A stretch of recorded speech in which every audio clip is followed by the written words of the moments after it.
Okay mga ka-towels, natapos din tayo doon sa paggawa ng ating motor.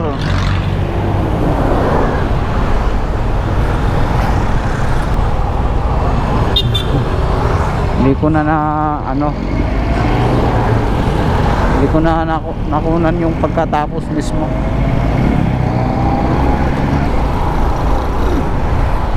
Ayos na siya. Pero mayroong kulang pa rin mga tools kasi tinest drive niya eh. Kahit ako rin sa yung hatak niya medyo hindi na ganun kalakas yung hatak. So bibili pa rin tayo ng clutch lining mga tools at saka yung ball rest. Yun, yung ball rest para dito sa manibela.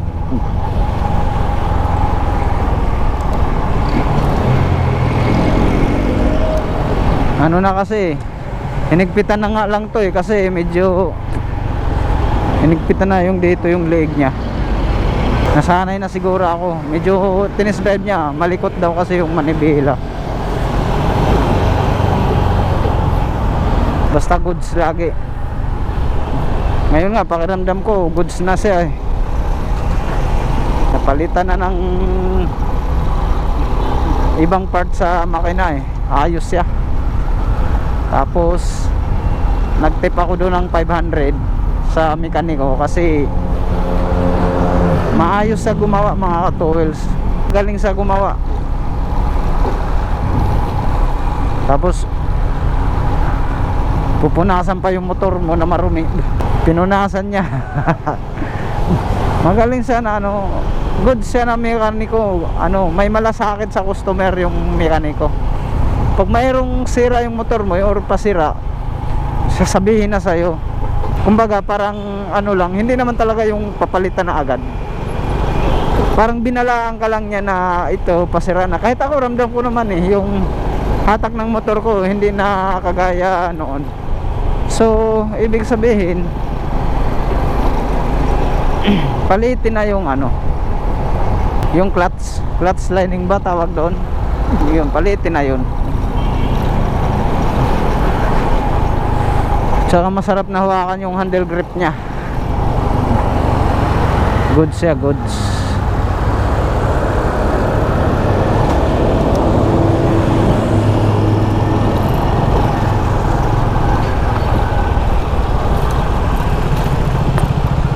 Oy, wag mo naman sana muna paulanin, Lord. Kanina kasi mga ka-towels umulan. Paghapon talaga, uy, mga sapatos to. Hindi na sasakyan yung binibinta, sapatos na. Kanina kasi mga ka-towels, maganda yung panahon, maaraw, saka mahangin.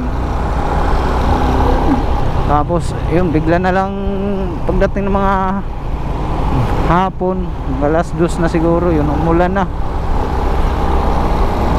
Umulan na siya.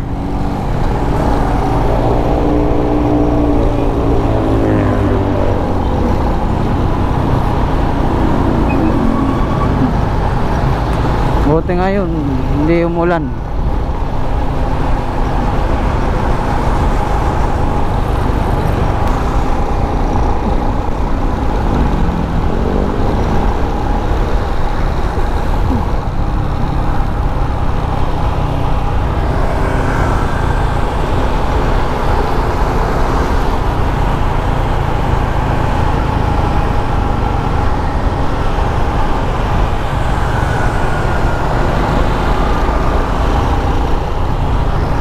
Sarap ihataw mga towels yung baby natin.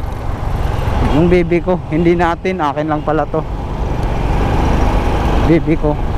Baby ko to, hindi naman sa inyo eh. Nakagastos na naman tayo ng magkano ba yun? Kukumputin ko mamaya. Kasi nagbigay pa ako doon ng nag-type ako ng 500 doon sa mekaniko. Tayo kasi mga ka-towels, pag tayo customer, magbigay tayo ng pakonsuelo sa mga gumagawa, sa mga mekaniko. Kasi pasalamat na rin yan. Hindi sa akin lang ako na customer, ako nagpagawa, nagbibigay talaga ako ng ng tape para dun sa gumagawa. Masaya lang ako magbigay basta maayos yung gawa. Nagtitip talaga ako kasi siyempre pasalamat na rin yun na naayos na yung motor ko. Hindi lang natin isipin na may bayad naman, binayaran naman natin yung pisa. Oo, may bayad. Ang bayad nun doon sa kumpanya, trinabaho niya doon sa office, sa kanya wala. Kahit sabihin natin na may sahod naman siya, pero kailangan pa rin para sa akin, kailangan ko pa rin magbigay pa rin ako ng tip. Yun nga sinasabi ko, nagustuhan ko yung gawa niya, maayos. Nagtitip nga ako doon sa sablay yung gawa yung maayos pa kaya gumawa. Kaya nagtip ako ng 500. Okay, goods.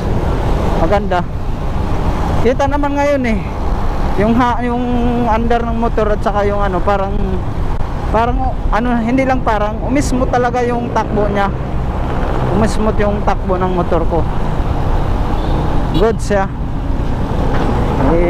Siyempre napalitan ng timing chains at saka yung roller, saka hindi ko na alam yung ibang pisa. Basta maayos siya, maayos. Natuwa ako dun sa gawa niya.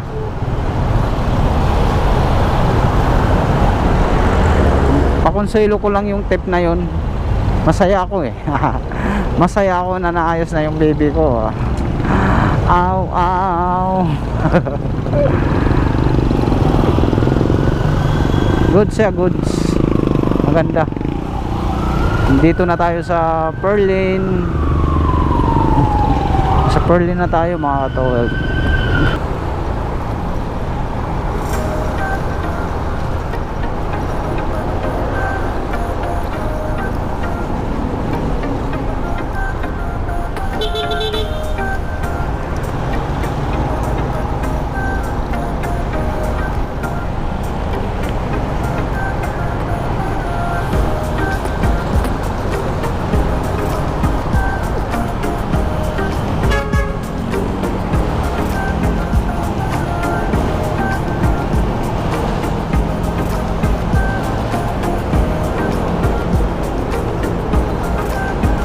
Dadaan pala muna tayo mga tools ng